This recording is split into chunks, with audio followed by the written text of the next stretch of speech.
l'Africain n'est pas respecté parce que l'Africain ne se respecte pas lui-même. Le respect ne se demande pas, il se gagne, il se mérite. Si nous méritons d'être respectés, on va nous respecter. Et justement, la meilleure manière de mériter le respect des autres, c'est de se respecter. Si on ne se respecte pas, personne ne nous respectera.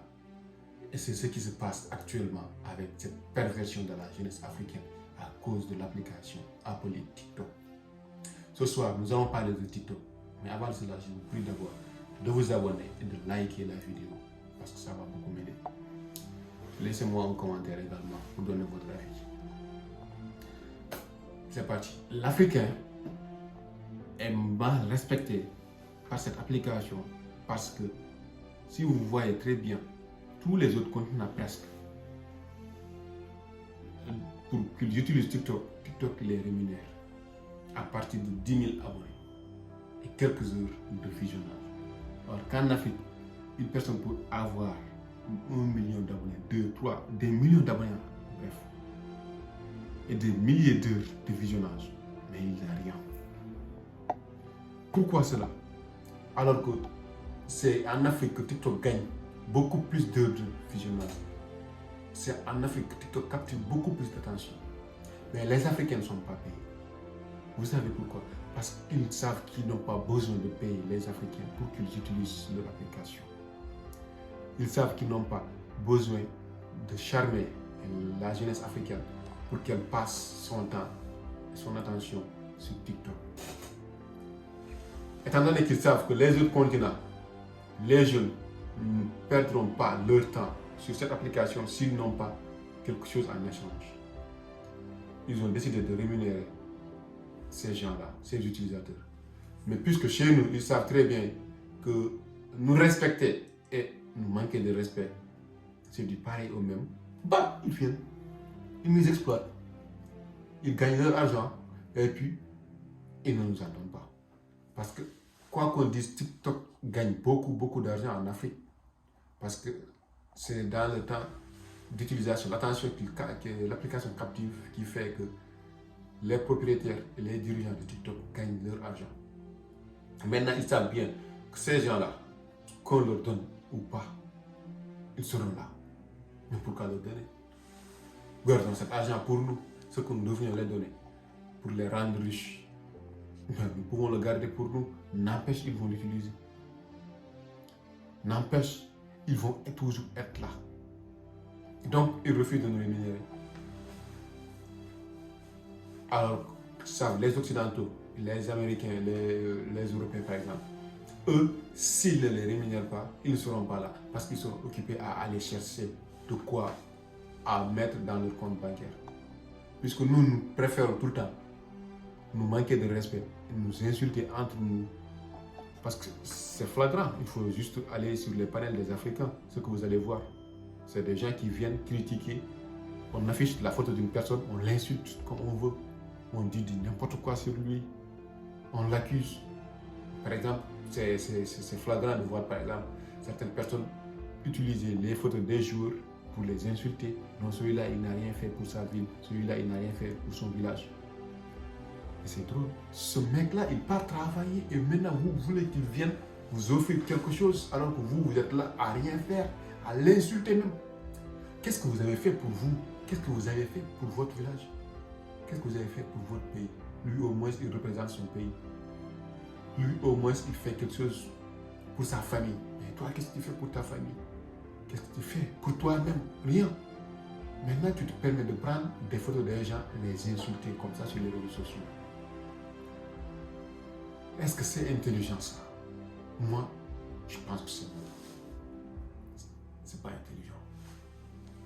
Ou bien, les panafricains là, je ne dirais pas des panafricains, des gens qui pensent qu'être panafricain, c'est rester là à insulter des présidents au pouvoir. Non. Être panafricain, c'est travailler pour l'Afrique. C'est travailler pour le développement de l'Afrique. C'est de discuter des sujets intéressants au lieu de passer tout son temps à insulter des gens qui se sont battus pour être au pouvoir, qui se sont battus pour avoir la possibilité de représenter, de diriger leur pays. Ces gens-là, ils méritent du respect quand même, quoi qu'on dise. Même si ils ont beaucoup de choses à apprendre, ils ont beaucoup de choses à rectifier. ne passe tout son temps à les insulter. Vous savez très bien que ce n'est pas sur les panels qu'on va faire changer d'avis ces gens-là.